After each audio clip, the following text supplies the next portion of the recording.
रामेश्वरम में जब भगवान राम जी ने शिव जी की स्थापना की और करनी चाहिए, तब एक मीटिंग बैठाई और बैठक में निर्णय लिया कि शिव जी की स्थापना तो करनी है, परंतु आचार्य कौन होगा।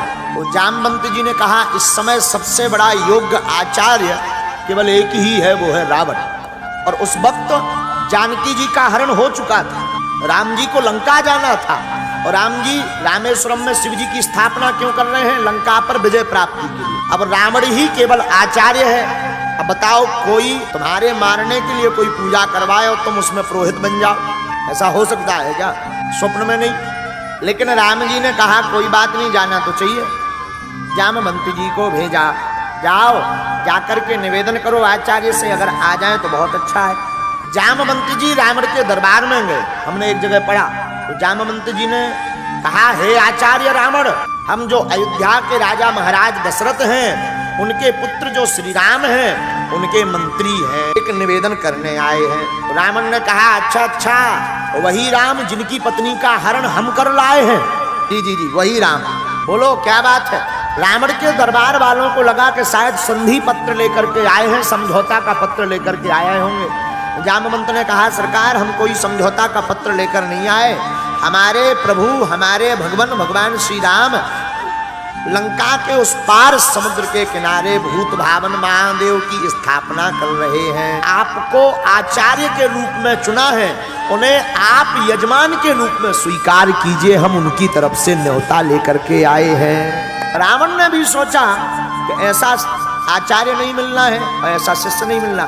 रावण शिव जी का परम भक्त था, तो शंकर जी की बात सुनकर के ना नहीं कहा, हाँ कह दिया। बोले जाओ हमारे चेला राम से कह देना आचार्य तैयार है। जब जामवंत जी जाने लगे तो रावण ने पूछा, रुको, हमारे यजमान के पास पूजा की सब कुछ सामग्री है कि नहीं?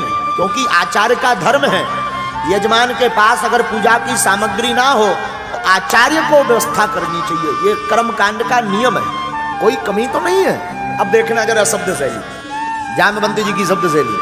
हे राजा रावण, हे आचार्य रावण, हमारे भगवान राम के पास भगवान भूत भावन की स्थापना की संपूर्ण सामग्री है, लेकिन उनकी नारी पत्नी का कोई लंका का राजा रावण है, वो हरण करके ले गया। अभी तक आचार्य नहीं थे रावण, इसलिए उसी पर निशाना किया, पर अब आचार्य बन गए हैं तो रावण लंका का राजा अलग हो गया, आचार्य रावण अलग हो गया। कोई लंका का राजा है जिसका नाम रावण है, वो हमारे नाथ हमारे भगवान राम की पत्नी का हरण करके ले गए। पता है रावण ने क्या जवाब दिया?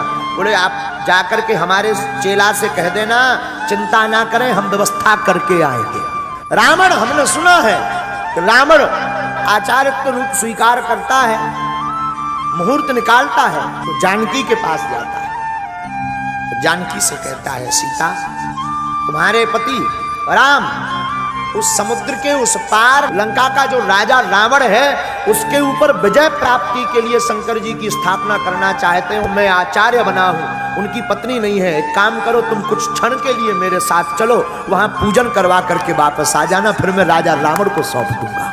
और हमने सुना रावण अपने पुष्पक विमान पर बैठा करके जानकी जी को उस पार लेकर गया तो भगवान राम ने रावण की अगवानी की, क्योंकि आचार्य थे। तो राम जी ने प्रणाम किया रावण को और प्रणाम करके कहा, आइए भगवान आचार्य पधारिए, श्रेष्ठ पधारिए। और जैसे ही रावण आया तो रावण ने कहा, अर्धांगिनी की व्यवस्था हुई, राजा रावण ने दी। राम जी बोले नहीं, यहाँ तो अकेले ही राम है। आचार्य रावण कहता है कोई दिक्कत नहीं, वहां पुष्पक विमान पर हम कुछ देर के लिए उधार लेकर आए हैं, जानकी जी को लिवा करके आ जाओ। और राम जी जानकी जी को लेकर के आते हैं और वहां पर रामेश्वरम में स्थापना होती है। वो रावण ऐसी स्थापना करते हैं और जब नामकरण की बारी आती है तो रावण नाम रखता है रामेश्वरम, रामस्व ईश्वरः सा रामेश्वरम, राम जी के जो ईश्वर हैं वही रामेश्वर है। तब तक शंकर जी प्रकट हो गए, हे रावण रुको, तुम हमारे चेला आचार्य के पहले, रामस्व ईश्वरः सा रामेश्वर नहीं, राम ही जिनके ईश्वर हैं वो रामेश्वर। और इस बात की पुष्टि रामायण में भी, लिंग थाप विधिपति कर पूजा, शिव समान प्रिय मोहिना